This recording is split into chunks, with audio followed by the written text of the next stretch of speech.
Ladies and gentlemen, What happened to 10 seconds of silence? man, did that. Who did? I didn't have no 10 See, seconds. that's the thing. You don't tell you to be quiet for 10 seconds because that'd fuck it up.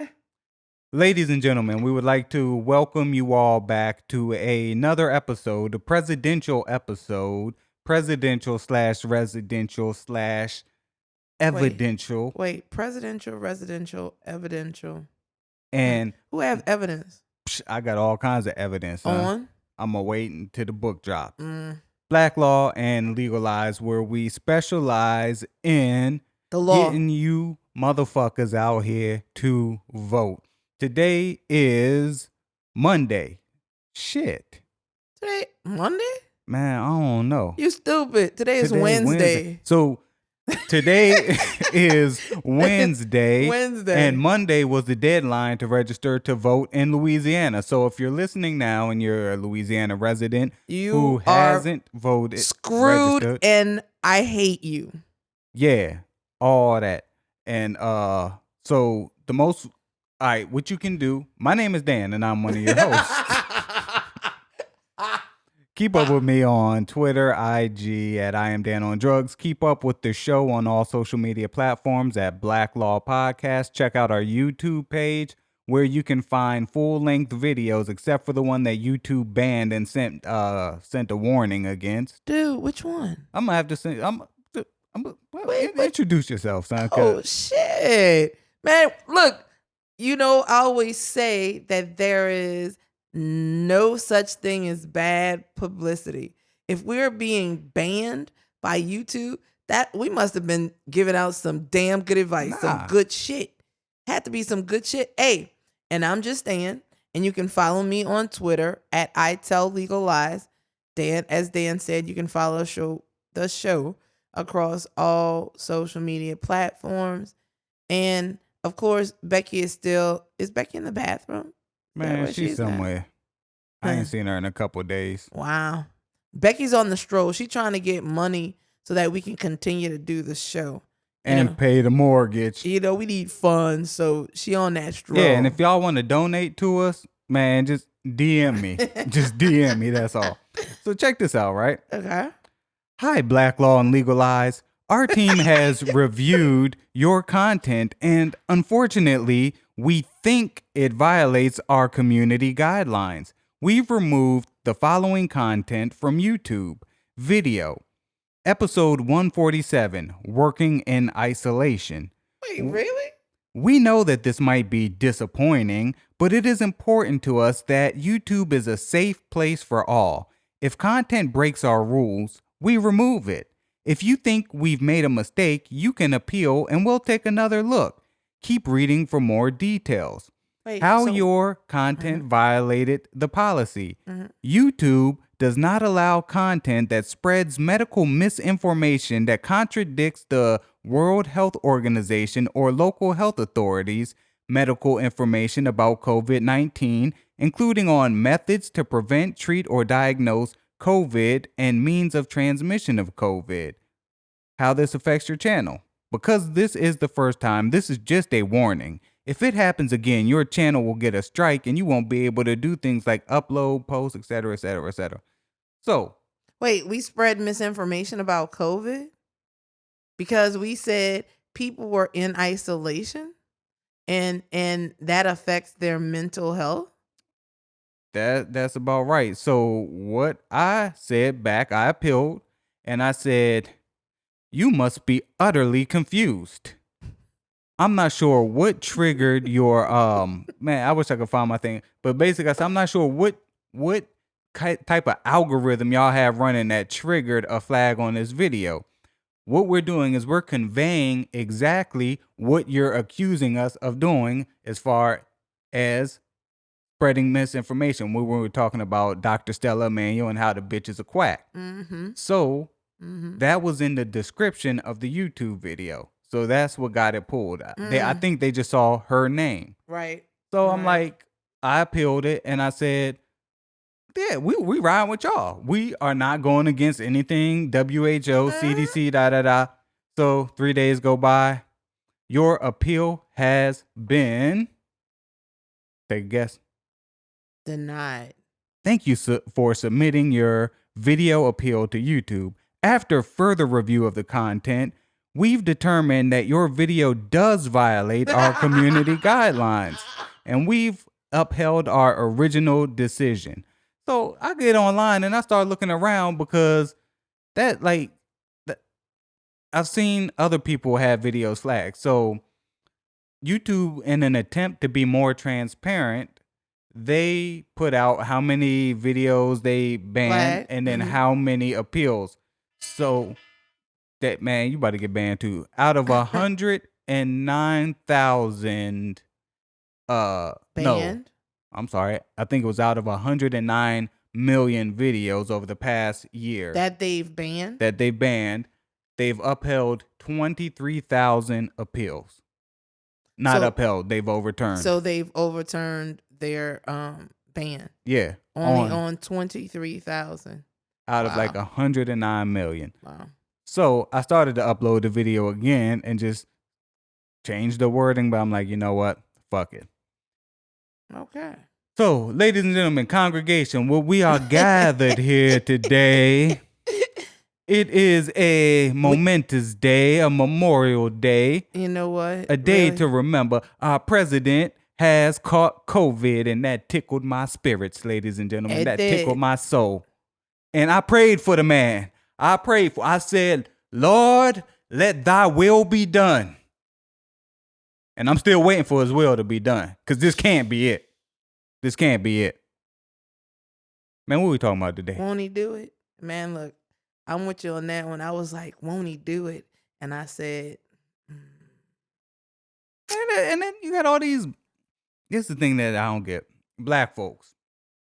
And this is my biggest gripe with religion. I know I don't do religion, but she be talking about God and stuff on here all the time. So this is my biggest gripe with religion is it almost makes you a monolith. Like, and I'm talking all denominations, not just Christianity or Islam or Judaism. But I've seen so many black people who have been screaming on Trump the past 2 years. Fuck him.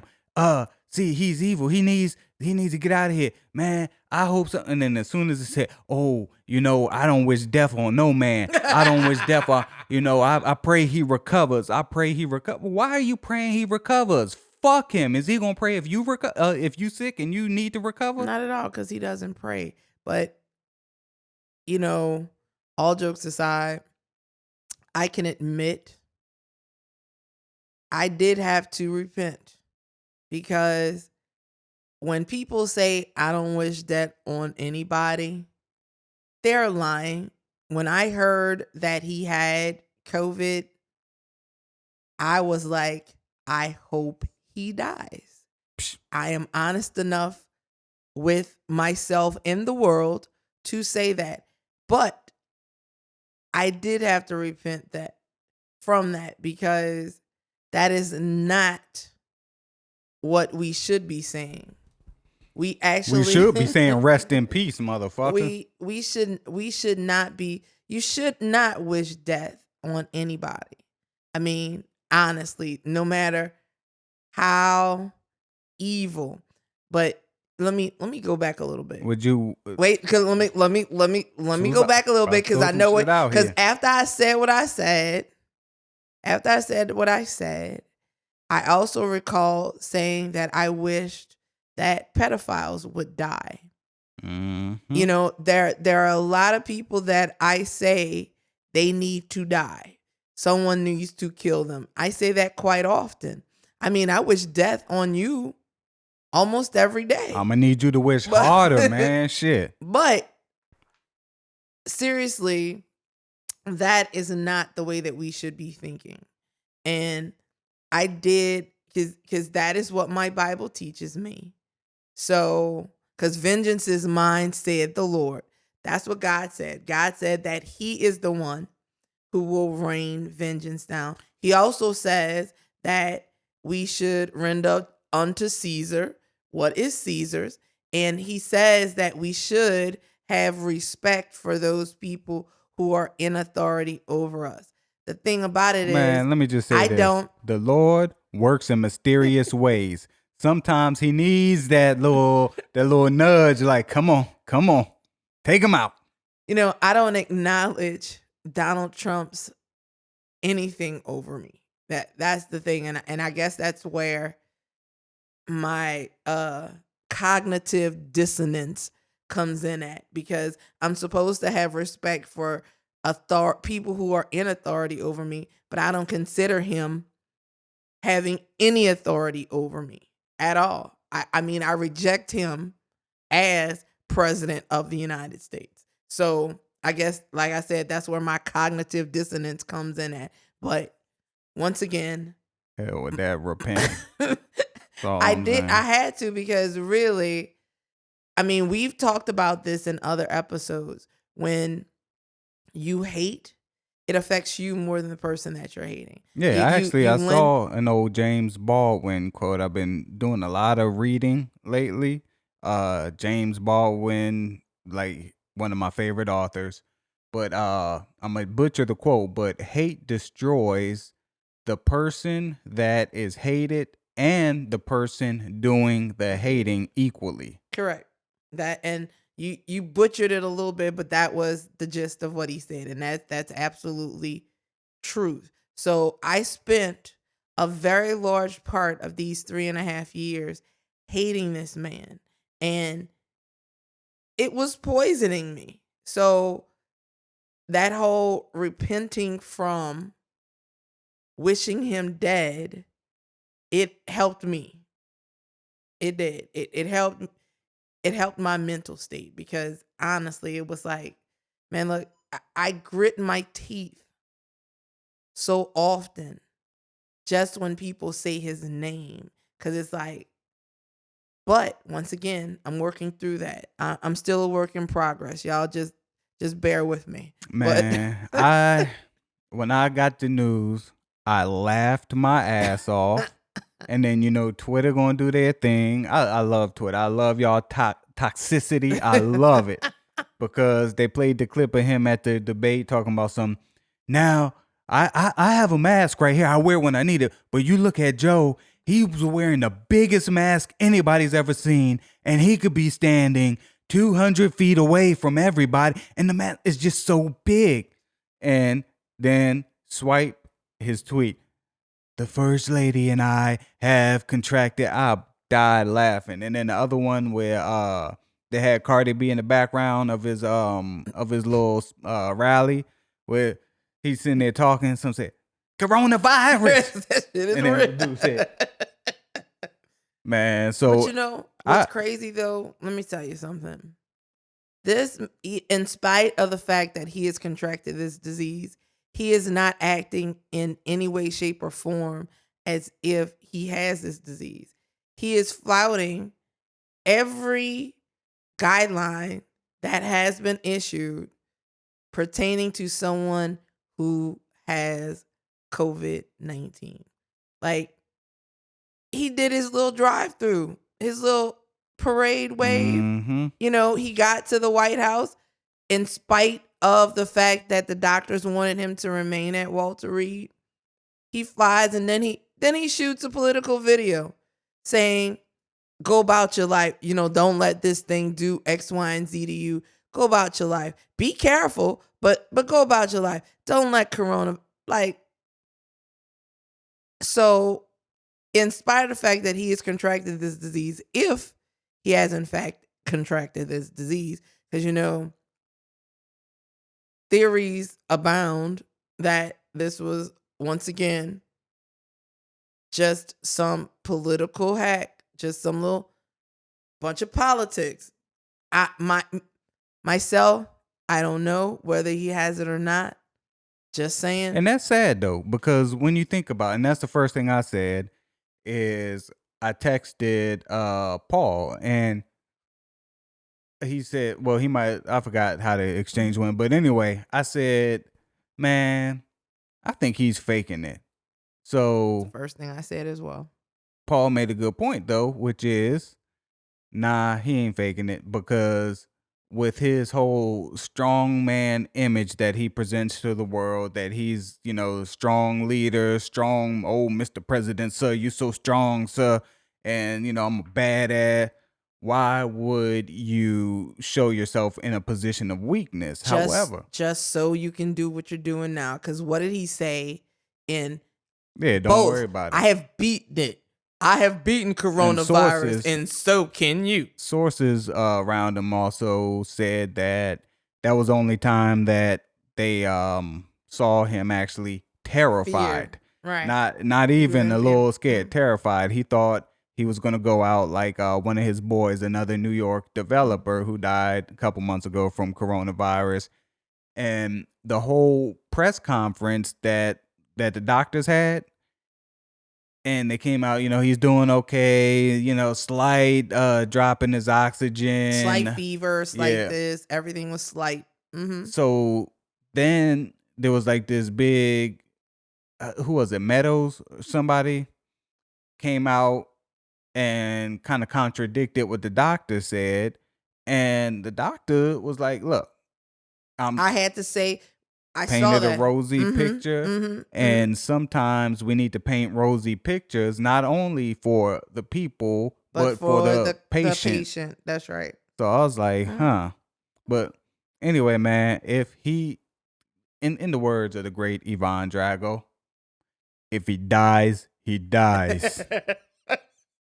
Yeah. So what are we talking about? Stealing the election. Okay, right. We are not stealing the election. We're gonna talk about, and it's been floating everywhere about presidential succession and what will happen if Donald Trump refuses to leave the White House, and or they litigate so much till there's not a clear winner of the presidential election. There was some talk about, he kept tweeting out about not having an election and what would happen in that case.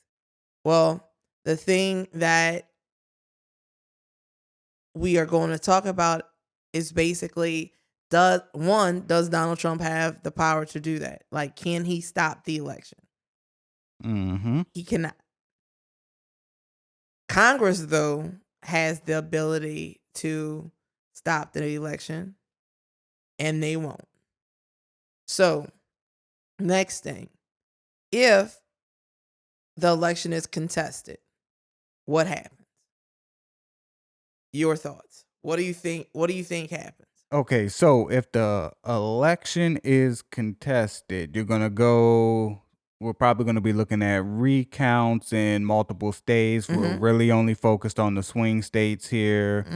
It's going to go through the election commission, probably to the state Supreme Court, if I had to guess, and then to the U.S. Supreme Court at some point. Right. That, in my brain, not really knowing. That's where I think we're going to the election commission, to the state Supreme Court, and then to the federal Supreme Court. All right. So,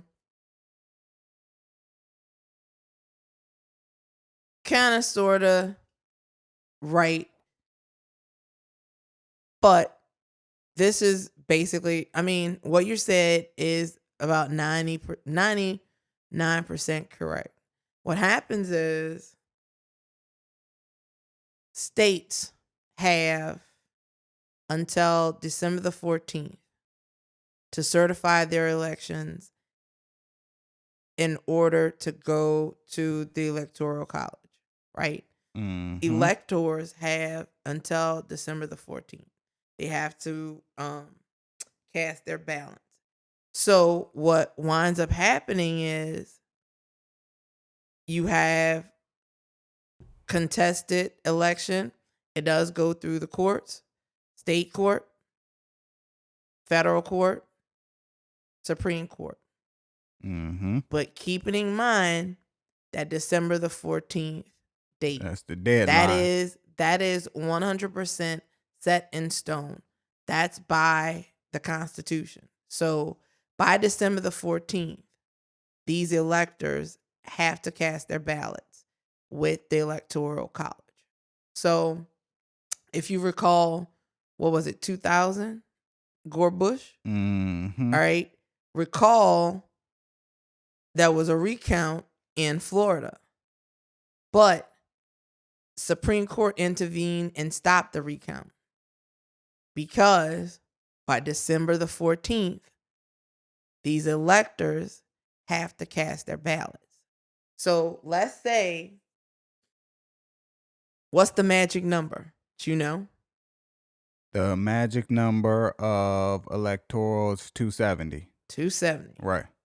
270 out of 389. 548. Oh. 1 and 2 ain't bad. Shit. Oh yeah, I think it's, look, I'm saying 548. Like I'm like, I think it's 538. Okay.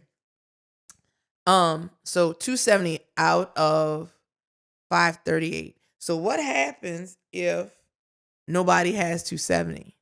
Like, counts are halted because electors have to cast their ballots on December the 14th. Remember that, December 14th. So what if no candidate has, by the time, we go through all these court cases and the Supreme Court says, stop the count? Because realize this year there will be more absentee and mail-in ballots to count. And they have to be counted by a certain period of time. Now, there were two, I'm so sorry, y'all, because there were two court cases. One, a Supreme Court case. The other, I want to say South Carolina, that I wanted to bring up because one of them involved drop boxes for mail-in votes. And of course, we know Texas, in the state of Texas, the governor has made it difficult for people to drop ballots off because there is only going to be one drop-off ballot box in each county, right? So there was another court case, and as I said, I think it's South Carolina, I could be wrong, that was decided by federal courts. It was about ballot drop-off boxes, and in that case, the appeals judge actually, once again, made it hard. Same thing that happened in Texas is happening in that state as well. There will be only one drop-off box, and that drop-off box is, I believe, by or in proximity to where any like the central election is taking place. Then, well, Texas and this other state, I can't remember what it is. And then the Supreme Court did something in relation to mail-in ballots. They set a time period for how long after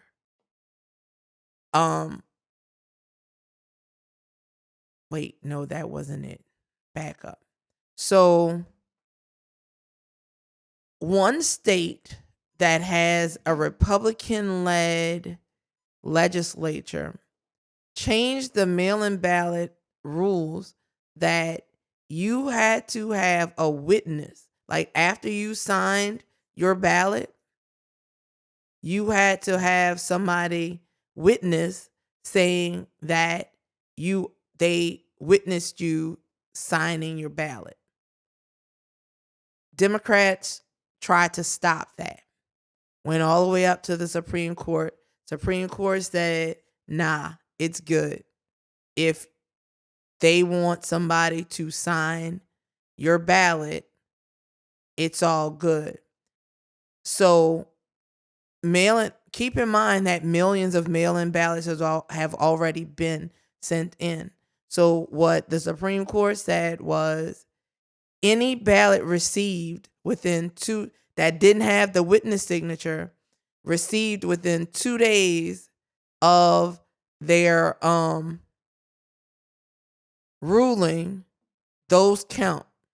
So now you have to think about the ones that were mailed in but not received within 2 days of the ruling. Those are going to be tossed out. We don't know how many votes that is.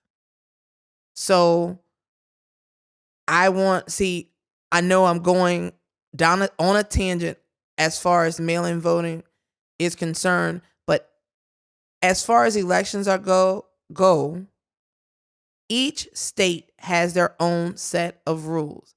You need to know the rules in your state that pertain to mail-in voting. As I said, and then there are court cases right now that are going to make this more difficult because some laws have been passed and those laws are stayed, meaning they're unenforceable right now. But as with the Supreme Court ruling, if it's ruled on and the stay is actually removed, that law will be in effect. And that means that your rules, the rules that as you know them, can change in your state. So keep abreast, keep up to date. It could change daily.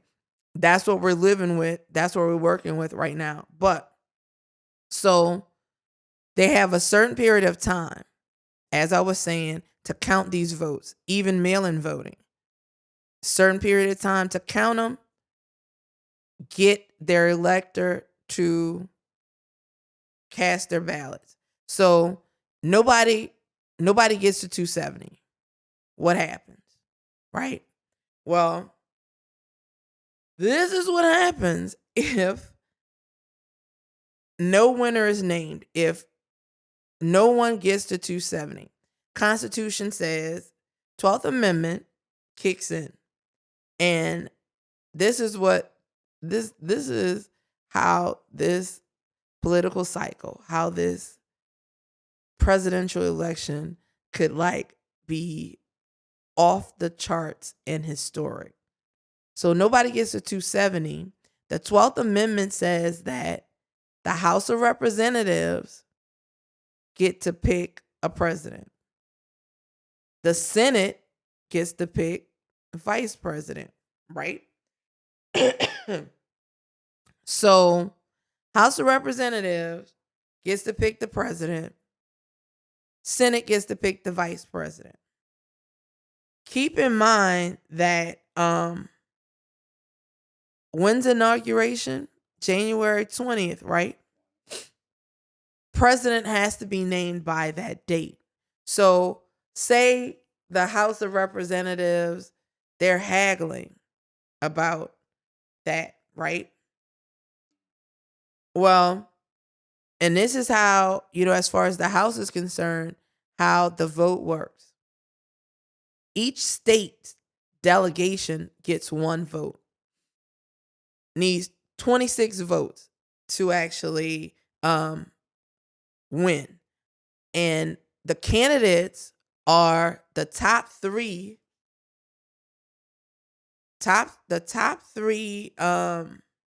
people as far as electoral votes go. So those are the three people that they have to choose from. 26 votes needed. As I said, in the House of Representatives, as far as president, each state's contingency gets one vote. So flip to the Senate. Senate gets to pick vice president. Shut up. Excuse me, y'all. So Senate gets to pick the vice president, and that the pick between is between the two top vice presidential candidates as far as electoral votes is concerned. And as far as the Senate is concerned, 51 is the number that you have to get to in order to win. All right, so let's talk about what happens if the House of Representatives can't pick a president. All right, so we said by December the 14th, there needs to be ballots cast for president with the Electoral College. All right. Nobody gets to 270. Then The 12th purge. then 12th Amendment says the House of Representatives. We got special guest election caller calling in. Oh, we do. Awesome. Man, other way. All right, so nobody gets to 270. 12th Amendment says House of Representatives pick president, Senate picks vice president. Top 3 electoral votes for president, top 2 for vice president. That's who the decisions are centered around. So in the House, you need 26 votes.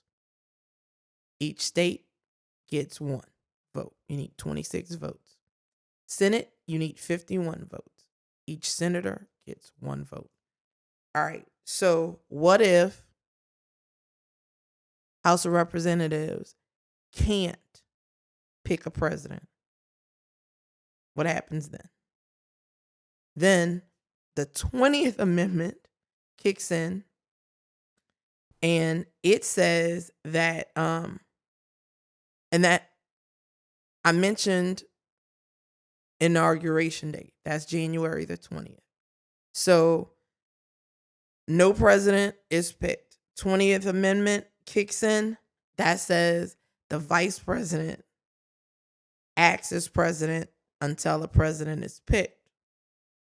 All right. So then what if the Senate was unable to pick a vice president? Then the Presidential Succession Act kicks in. And as far as that goes, we get Speaker of the House, Senate President, and then there's a cabinet officer. Cabinet officer. Yeah. Yo. Oh, look who it is. Okay, ladies and gentlemen, we have on the line with us our last week's Getting Out of Dodge expert. This week, our political election fraud expert, P from Charlotte. And P, so the question left off, Ann was explaining how the delegates work and the time frame that they have to have a nominee. Well, actually cast their ballot, the Electoral College. Like what I was saying was everything is set in stone as far as these dates constitutionally. The law says by this date, this should happen. By this date, this should happen. It's the in between that people may wonder about. So what I was telling them is the Electoral College, these electors have to cast their ballot by December the 14th. So that means that everything between vote counting, challenges, anything has to be done by December the 14th because these electors have to cast their ballots by then. Now, P has something that he would like to add, which is how Donald Trump is going to steal the election. Okay, I'm ready for this one. I want to hear this. Let's talk Take about it away, P. Okay, let me show you my legal chops that I know because I read stuff. They got pork chops. That's just as good as going to law school as a constitutional scholar. You sound exactly like a constitutional scholar. I would follow everything that you say. Let's hear it. Let's get it. Well, yeah, Ann is correct, right? But the problem is a lot of things need to be confirmed via precedent and people doing the right thing. And as we know from the administration, that's not something we can depend upon. So since the beginning of the year, Donald Trump has been talking about mail-in votes, trying to ban them, trying to get rid of them, trying to say they're not accurate, trying to say there's so much fraud, even though there's not. Even the FBI says there's not. But that's all a plan.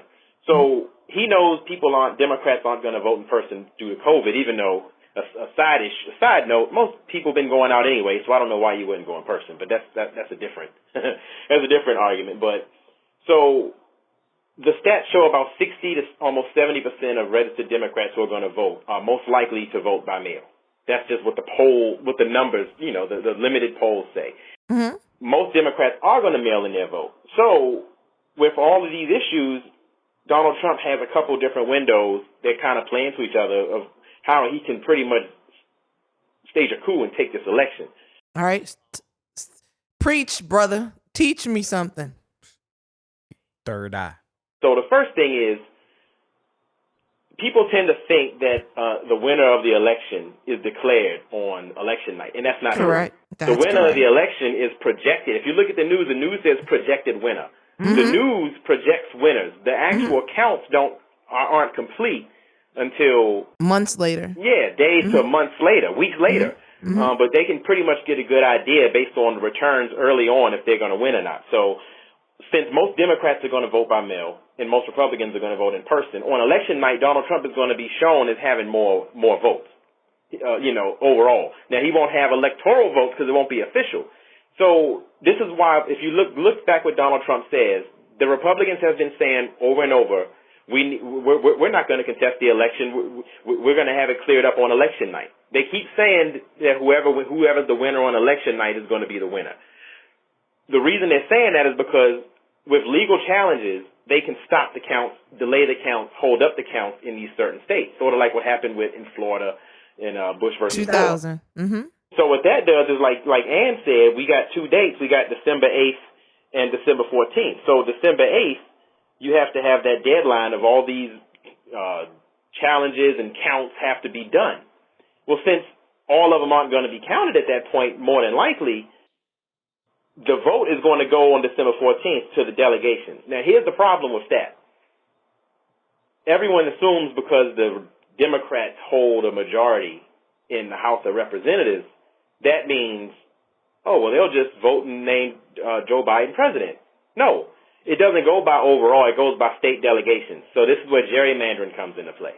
If you look at the electoral maps, you have giant areas in every state that are Democrat districts. Wait, back up for me.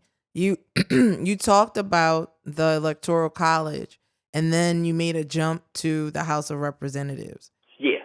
So this is what goes into that December 8th deadline. So if no winner is declared, nobody has 270 electoral votes, that's the December 8th is that deadline. It's called Safe Harbor deadline. So that's when it goes to the House, the electors, the state electors, the House of Representatives. So the first way is if it goes to the House of Representatives and they have to declare a winner, the state delegations, which are more Republican states, make up more states have more Republican House members, Congress members than Democrats. So even though there are more Democrats in Congress, that's only because the Democratic districts are drawn around major cities. But if you look at, say, the map of Texas, you're going to see a lot of red in there, but some blue. So there are actually more states that have more Republican congressmen than Democrats. Mm-hmm. All you need is 26 state delegations in the House to vote. Now you need 26 states, because no matter how many, you're right, no matter how many representatives each state has, you have to vote as a delegation. Each state gets one vote, and you need 26 votes. Gets one vote. And it's highly unlikely Democrats are going to win that amount in the election. And two, it doesn't matter because this vote happens before they take over anyway. So if that happens, the House of Representatives can just say, you know what, we're going to ignore all of those millions of mail-in ballots that aren't getting counted, and we're going to hand the presidency to Donald Trump. And then that actually would not be true. And I'm going to tell you why. Because you have to decide who you are going. This is why before you called, I was telling them, what if the House can't elect a president? And the reason why that could happen is just because there are more Republican representatives than Democrats, you have to decide as a whole that your vote is going to go towards X. The problem is and here's where the problem comes in. It's not the majority. So say let's say Louisiana. Louisiana has 30 representatives and 17 of them are Republicans, right? Just because the majority says our vote is going to be for Donald Trump does not mean that that state's vote is going to be for Donald Trump. That's not how this works. So how does it work then? They have to have a consensus, which is why it could be highly possible. It could be probable that the House of Representatives does not elect a president. But the problem is, I've been researching this quite a bit myself. Now, I'm not saying you're wrong. I want to know. Mm-hmm. I don't see anywhere where it says that each state has to have a consensus. And even if that's true, they're not going to come to consensus. Correct. They're just which is why, once again, the Constitution has an app for that. The Constitution actually has a way around that. It, as crazy as it seems, these old men actually thought about a whole lot of stuff.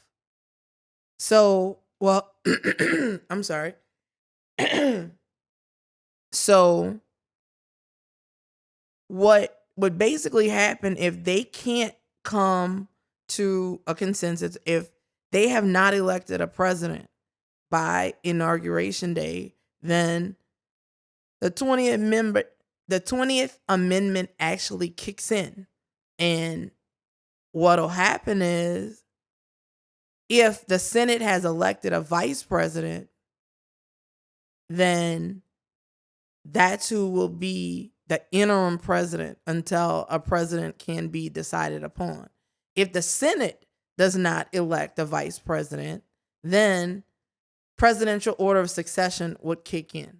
But any kind of way the cut goes, if by before January the 20th, a president has to, however it works out, a president has to be named. Whether it's by the House, whether it's by presidential order of succession. Anyway, somebody will be there, and that's not necessarily Donald Trump. He can do a lot of things to slow it down, but one thing he can't do is tell Congress how to vote. I beg to differ. Yeah, I don't see anywhere about it having to be a consensus. All I see is it has to be a simple majority of 26 state delegations, and I don't see anywhere that the delegations have to have a consensus. And I see that the House, they also are the ones who vote for the vice president. And those results are delivered by December 23rd to designated officials. The Senate votes for the vice president, and you have to have 51 votes to do that. I don't see that anywhere. Look for it, baby. Let me send it to you. We have conflicting information here on Black Law and Legal Lies, which is nothing new. Nothing new. So we have our constitutional attorney, P from Charlotte. Yeah, I'm a constitutional attorney because I play one on, what's today? On Wednesday? On Minecraft. And we got Ann, that's just Ann. So basically where we are right now is, does the House of Representatives need to come to a consensus or a majority when they go to select? And for those of you who don't know the difference, consensus means it is agreed upon by everybody, which of course just would not happen. And majority means, like Ann said, if there's 30 votes or 30 people with a say-so and 16 say, yo, this is who we want, 14 says, nah, we don't want them. Majority rules. So that's the difference. And I see Anne is doing her Googles right now, I'm doing Googles. doing her Googles on her internets. So anyway, P, while she does that, continue with your theory on how the election will be Yes, stolen. please. Well, I'm going with my information that I found. I don't see anything about a consensus, but so as far as I understand it, all you need is 26 state delegations to vote for who is going to be president and vice president. And they have until, December, let me think, was it December 23rd to deliver the results.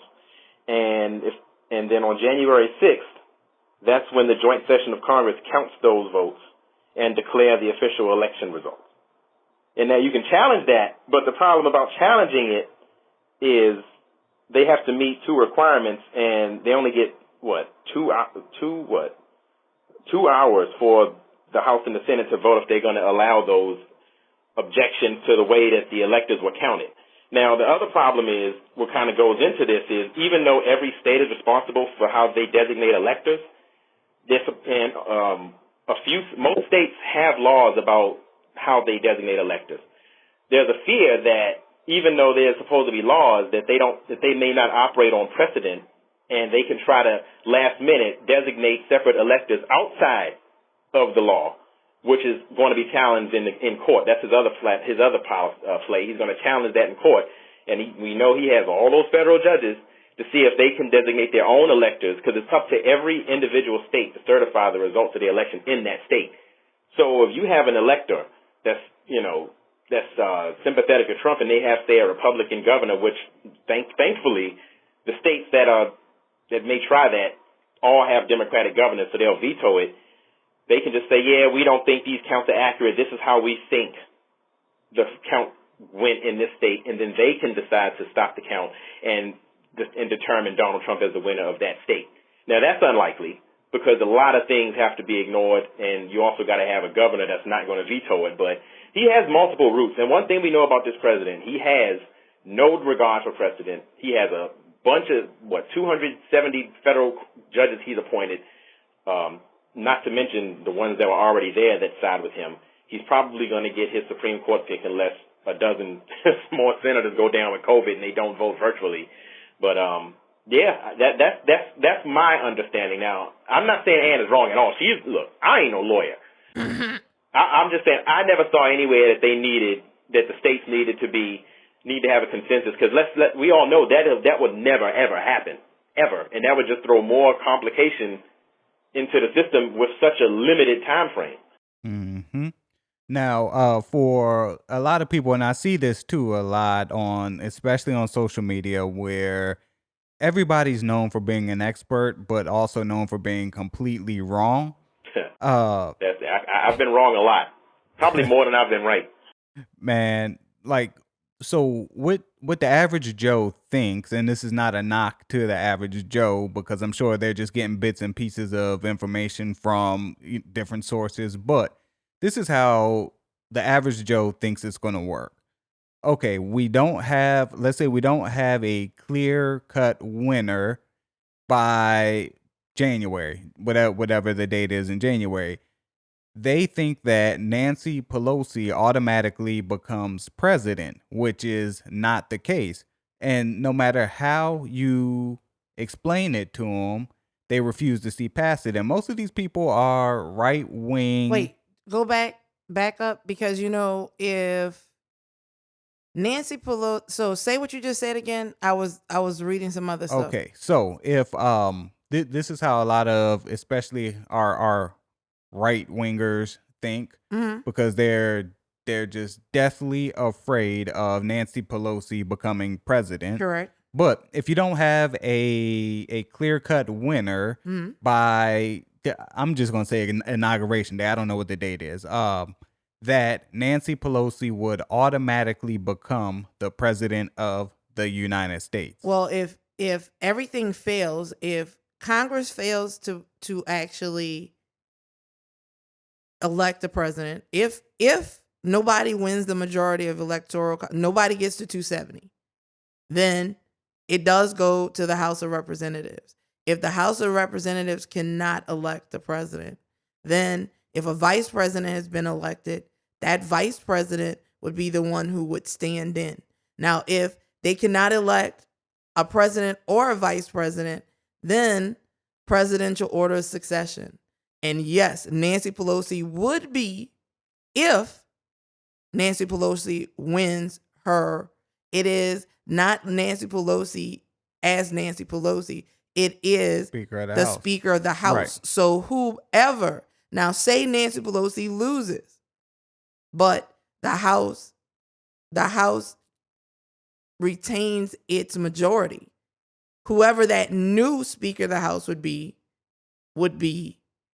first in line.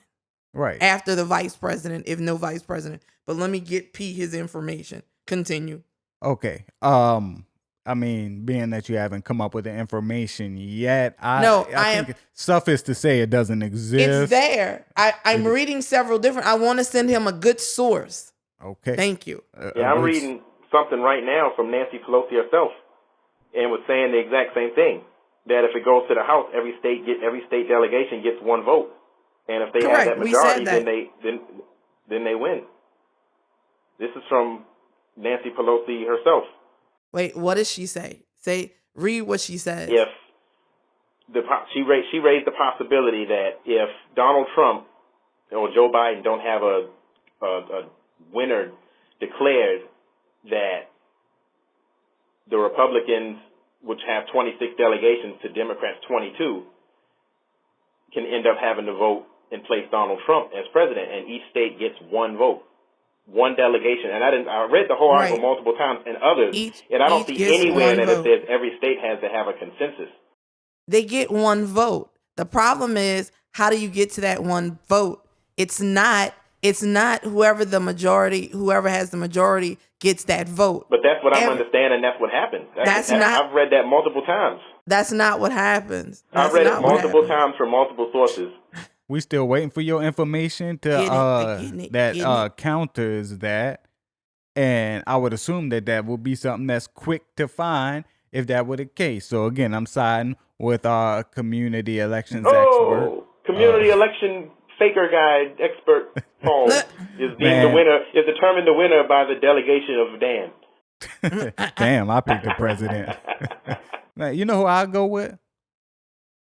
I probably go with what's that little ugly nigga, man? Which one? That big dude from Kentucky? Beetlejuice. Yeah, that little little midget dude from Howard Stern. That dude. Make that dude president and Flavor Flav his vice president. They couldn't be any worse than what we have now. So, you're stupid. While Ann still continues to try to refute these claims, what P has been voicing quite often, especially on social media, and to anybody who will listen to him, is, as he said earlier, vote in person, because what I saw was 53% of Democratic voters are going to be voting by mail. However, 57% of Republican voters are going to be voting in person. So the more you can do to discredit these, and they've already tossed, even North Carolina, P's home state, have already, tossed thousands, if not more, of the ballots, the mail-in ballots? I mean, they can toss a ballot or call them, provisional and throw them to the side later on to rule again, to throw them out later again, just because you have, say, an errant pencil mark or a tear on the edge. It all depends on who's counting these things. Or hang Chad. Yeah, I mean, basically any little small thing. They can, we can't do that. No, that signature doesn't look quite right. We're not going to accept that one. And you can track your ballot now. Most states, I don't know about all, but I know North Carolina, you have a number on your ballot because you have to mail these things in, security envelopes in some states, and they're all tracked. You can go onto a website in your state, see if you have it, to track your ballot to see if it's been rejected or not. And because if you don't track it and it's been rejected, you can't fix it, and that's a wrap. Speaking of the security envelopes too, for those of you who, because that's another reason why your vote can be rejected if you don't put it inside and inside. Now, being that this vote voting by mail is relatively new for most of America. Of course, there's states that have been doing it for years, but what a security jacket is when you receive your ballot in the mail, you'll receive your ballot, you'll receive a blank envelope, which is basically called a security jacket. That's supposed to be tamper proof. So once you make your selection, you put it into the security jacket. It cannot even be opened until after election night. And if you don't send your ballot back in that blank envelope that you get, and you might be thinking, "Yo, what the fuck is this?" and you just toss it aside and mail your ballot, automatic rejection. But the funny thing is, all these ballots that supposedly were found in Pennsylvania, in rivers and lakes, like Sam Cooke said, it was born by the river, is just plain false. Because why They would can't these even name the ballots? river that they were supposedly found in. Yeah, exactly. Wait, well, I heard something though about them finding votes with his name on it, but That was what in what they said was it was a contractor who um erroneously put those things wherever they were. in the trash, and that was in the Midwest.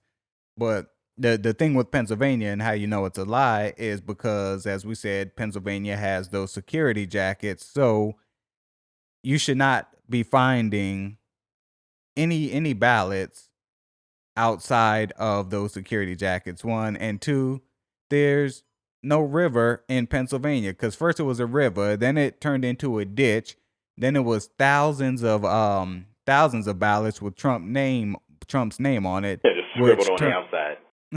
yeah, in Simpson's handwriting. But and then it turned into 9. So another It turned thing, into not all of them were supposedly for Trump. right? Yeah, not all of them were for Trump. Some were for Biden. One of the other things is back home, our hometown area, Fairfax County, Virginia. A lot of people received 2 ballots, duplicate ballots, right? Mm-hmm. That's not a problem, even though they're trying to make it out to seem like it's a problem. It's not a problem Because people not gonna send 2 in. and it's tracked. Even if you did send 2 in, 1 would be rejected. So that's not a big deal. Not a big deal at all. So P's message is to get out and vote in person if you want to get Trump out of the office. If you can. Even if you can't. If you can't, well, you got some people who are like to the point where I wouldn't risk it. But most of us, look at this. How many people y'all know been quarantined this whole time? Daniel. Yeah, I've been quarantined. Yeah, but I mean, you even been to work. I mean, you've been. Right. So it's like, think about a lot of these Democrats. They want to say I'm mailing my vote in. I'm like, well, why though? I see so many people. People went out to restaurants, getting haircuts, going to the gym, going to the bar. I'm like, well, if you can do that, why you can't throw on a mask and go for early voting? You are absolutely right, but you have to think about who is actually mailing in votes. It's older people. Those are and service members.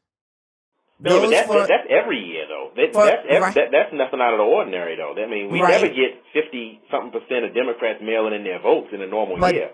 But most of the people who are going to be mailing in votes this year, the vast majority of them, I am going to hazard to say, will be older Americans because they don't want to stand in lines. And considering that most states have actually shrunk the number of polling places, and what we have been seeing, I don't know if y'all have not seen it on the news, I'm sure you have, these polling places with lines wrapping around the blocks. Yeah, back home. Virginia. You see that lines wrapping around the block. So it's like people don't want to stand in line. Some people can't stand in line. So they're gonna most of these older people are actually going to be the ones that are going to be disenfranchised, and people of color more often than not as well. See, but then we wouldn't be looking. That's a huge, base. And see, I mean, yeah, a lot of the seniors and older people are going to be mailing in, but like we were saying earlier, the polls are showing not just age groups, they're showing overall per party. So a majority of Democrats aren't old and, white. But most Democrats, by and large, are committing to voting by mail. Not just old people, and that's the problem. If it were just old people, I think we'd be probably looking at the high to mid 20%. Well, we know most old people tend to vote Republican. Well, fuck their votes then. But you know what? I can tell you there's been a big swing. Yeah, I saw, 14 points, I think? That Arizona. There has been a big swing among older Americans to I don't think Joe they Biden. like being told by the president, oh, y'all can die. Go on. Pretty much. That's actually what's doing it. All right. So, P, I need you to Google contingent elections and Senate. Contingent elections, and ladies and gentlemen at home, you can Google along with us. Contingent elections and Senate. That's gonna show you that the Senate is actually the ones who get to pick the vice. There is on house.gov. That's where I was looking at my information on house.gov.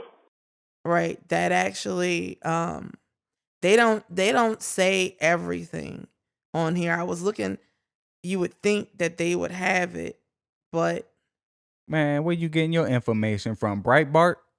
They don't have, but if you look, there are several of them that mention the Senate being the ones to pick. I'm actually looking for. We still on the House here though. We still on the House. I know. I got the one. I'm looking for the other one because I read that. It might have been in one of these Breitbart? Nope. Contingency elections, one of the, because I was looking at. And while she continues to try to save face, ladies and gentlemen. Not saving face. I don't have, if you look, I don't have everything that I use. I only have stuff to refresh my memory. I got everything. I use my brain. That's it. No. Thank you very much. P, because I know that you are kind of short on time, but let me ask you this too, while we still wait for Ann. So Ann, real quick, I see the part you said about vice president, but I still don't see anything about the state delegations having and consensus, not unanimous. Well, consensus. I still don't see that anywhere. I'm looking for it. Man, this is, mark your calendars, ladies and gentlemen. This is going to be the day. This is not going to be the day. Because I am going to find it. Proven wrong. I am going to find it, people. Bye. Well, I mean, but here's the thing, though. Unanimous and consensus are different, but in an election or in a governing body where you have a majority of a certain party that has power, that party can all vote by consensus to overrule the other party, and that be the delegation result, the vote result. So basically, just another way of saying majority. That's all I've been seeing is just majority. That's all. I mean, that's all I've been seeing. Man, we want to make sure that we do get the people listening the correct information. Absolutely. But while Ann continues to try to save face, I love moments like this. Not saving face. That's why I got our political expert, communist. What are you again? Socialist, Marxist expert. Oh Jesus. Man, violence at the polls. We and P and I have talked about this, and now we're going to share this with you at home, ladies and gentlemen. Expect violence at the polls. And wait, really? No, yeah. And what's crazy is this might sound far-fetched, but I would not put it past, seeing everything we've seen in 2020 with racial tensions, I wouldn't put it past poll lines being shot up. Well, hell, we already had Trump supporters intimidating voters on the first day of early voting in Virginia. Right. And the police took forever to do anything and move them back. And they were very passive about it too. Like, hey, come on, guys. Let's scoot back. But let some black dudes show up with guns, which you ain't even supposed to have guns at a polling location. But there will be violence at polls. There's no question about it, especially with this group, the Proud Boys, who their number one thing is they advocate violence. And I see a lot of people out here now talking about, well, the Proud Boys, it's not a racist, a white supremacist group. It's ran by a Cuban dude in Florida and this, that, and Wait, really? well, yeah, it is. But at the end of the day, going back to the presidential debate with Donald Trump, who cares what you call them? He's like, what do you want me to call them? What do you want me to call them? Proud Boys, stand back and stand down. Yeah, Stand by. it doesn't matter what you call him. He still did not condemn white or disavow white supremacy. And he's never going to, because that's a part of his base. So I don't know why people. You know what irritated me when people were calling for him to apologize after that debate. I'm like, why the hell you want him to apologize for? Why don't we just let him say what he says and mean it? Well, he does say what he says and mean it. That's the problem. He meant that shit. So you're right about non-apology, because an apology would be a non-apology. Him saying I'm sorry is just like him saying sorry, not sorry, because everything he does is I say whatever and then I crawfish and then I say it again and then I crawfish, and at least I can say, well, I did take it back. No, I said what I said. So I'm anticipating violence at polls, and whether it be physical altercations, fist fights. We already have, like P said, the intimidation where Trump is dog whistling for what is he calling them? Poll watchers. Poll watchers. Poll watchers. They're not even commissioned. They're just random people that correct. are showing up to intimidate voters. But when you look at historically how things have gone this year, I would not put it past, and God forbid, I don't want it to happen, somebody driving by and shooting up a majority black polling station or people in line. I would not put that past 2020. Well, I tell you what, considering what happened when his boys passed by and sprayed pepper spray on people, you can definitely anticipate that happening. So, P, anything else you want to add as far as Trump still in the election or dealing with violence? I mean, I'm pretty sure violence is right up your alley, but dealing with violence at the polling station or Trump still in this election, or any other message that you would like to get across to people who are serious about taking part in our election process this year? I recommend every day you have early voting in your state until a certain deadline before you determine it's not worth you going and you want to mail it in. I recommend going and checking your early voting location and showing up in person with a mask. I mean, look, people have not been staying in. They have not. So it pissed me off because I've been staying in. I look like a damn Rasta. My hair can dread up now. And it's making me mad because I'm like, well, shit, I've been staying in. Nobody else has. So now it's like, well, go vote then. So, again, the best way to ensure none of these situations happen is to beat him on election night, like he said. Donald Trump's own son told us what to do. He said, my father will accept their election nights if I'm blown out of the water on election day. All the polls show that this man is destined for a historical blowout. But, well, you know what? Polls suck ass, because look what happened. Look what happened 4 years ago. You know, the problem with Hillary, though, but they still, didn't want to change anything. No. See, here's the issue, and this is the underlying issue. All the hidden Trump supporters. There are people out there who, to your face, will say, oh no, I'm voting for X, Y, and Z. But when they get to the poll, will vote for Donald Trump. And that's what won him the election 4 years ago. Well, but the thing is, Hillary, what lost the election mainly, though, that's a factor, but she still had over 2 million more votes than the popular vote. She didn't go to the states like Minnesota, Michigan, Pennsylvania, and Ohio that she should have. And that's what cost her the election. And also, her poll numbers were never at the clip that Joe Biden's is now. So ultimately, he can't make the same mistake she made by abandoning those Rust Belt states. And right now, they look like they regretted voting for Trump. But the thing is, man, if you don't go in person, it opens the door for him to play these games and put it in the House's hands, and that's going to be a problem. Now, one thing that I do have to correct: the new Senate congressmen, they take office January 1st. So if you can somehow win those delegations, which they don't see how, but they may, then this may be avoided. But ultimately, wait, you said sorry. we're saying House of Representatives? Yeah, the president is not sworn in until inauguration day, but everyone else, they take over January on the first of the Yep. new year. Uh-huh. But, so that'll give them some options when it comes to say that the votes weren't exactly, Yeah, if the Pelosi delegations wins, from December weren't Correct. that way, If they could object it. if Pelosi wins, or if they hold their majority in the House, they can refuse to seat. Well, no, they can file the objections. If they hold both the House and the Senate, which they're expected to do, and if they gain enough delegations, they can have that overturning objection little more likely to be approved, and then that initial count from December 23rd can be null and voided. That's the best case scenario, but it don't seem likely they're going to get those 26 delegations. Best case scenario is They might, man. Joe Biden, as you said, blows him out the water. I'm going to send you, because it's got to be in my history at work. Oh, real quick, I'm looking at another example.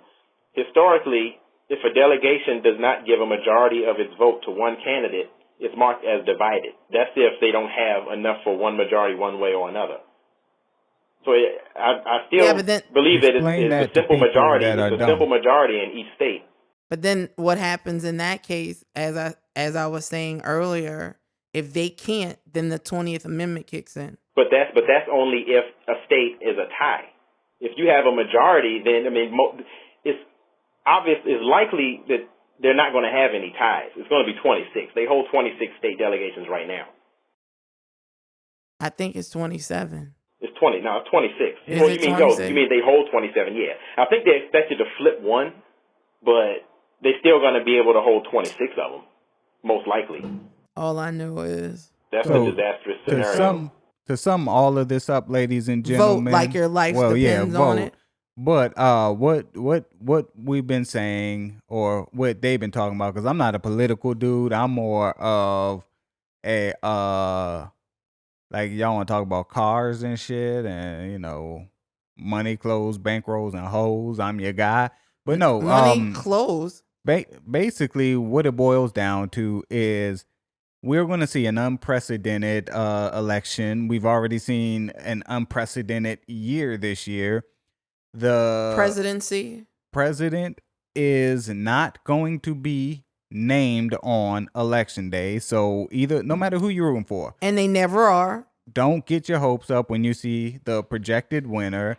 And then we also have some of Donald Trump's trickery, which he's going to try to use his sorcery in order to get... Wait, did you just say sorcery? Sorcery to get... And it's all perfectly legal. Yeah, but the House of Representatives state delegates. Let me say this too. And Pete, tell me if you agree with me. Barack Obama was my dude. That was my president. I disagree. But he did us an injustice, because he left over 200 federal court positions empty. Well, that was because McConnell wouldn't allow him to confirm them. But even before then, there were a bunch when he came in his first term. There was a bunch in his second term. His priority was not really putting people on the bench in lower courts federally. Donald Trump, when he came in, he started putting people on the bench like his life depended on it. And unfortunately, that is now biting us in the butt, because I mentioned earlier how all of these mail-in election or mail-in voting cases are going to federal court, and a lot of them are not shaken out in our favor. So I had mentioned about knowing, you said it as well, knowing what the rules are in your state. Dan mentioned it too. Knowing what the rules are in your state, and that target, as we speak, could be shifting, because there was a Supreme Court, y'all go and look that up. That was a Supreme Court decision that affects mail-in voting. There's also a federal appeals court decision that affects mail-in voting. 2 different states. Of course, we said Governor Abbott, Texas. The boxes for submission of mail-in voting, only 1 per county. It's like that. Legislatures in many of these states are actually doing the exact same thing. As I said, know what the rules are in your state, but keep updated on the information because it is shifting as we speak. The target is moving.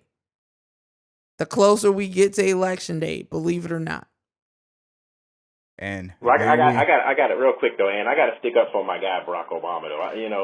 He could not appoint those federal judges if the Senate didn't confirm them. He lost the Senate fairly early on in his first term. He only had a supermajority for a short period of time. The Senate Judiciary Committee has to conduct the confirmation hearings on the justices, on the federal judges, appeals court judges, and Supreme Court justices that the president appoints. And the Republicans have had the Senate for quite a while, and they would just Mitch McConnell. They just wouldn't vote to confirm any of the judges that Obama was putting in place. Mostly, much like Merrick Garland. Well, Merrick Garland was totally right. It was a different situation. But I'm saying, but it's the same concept. Right? But once again, that was the fault of the Democrats. Do you know why? They some pussies. Because of the filibuster and what they did with it, as far as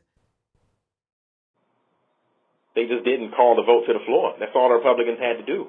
Well, the committee, right? Because the Senate Judiciary Committee is the one who puts the vote for these elected officials, for these judges. But and I know you said, and it's true, that they had him hemmed up for part of his presidency, but what Donald Trump did was speedy puss. He could have been speedy too. He could have been as quick with these appointments as they could have been doing that left and right. But he could have appointed over 200, 300 judges in a matter of 4 or 5 months.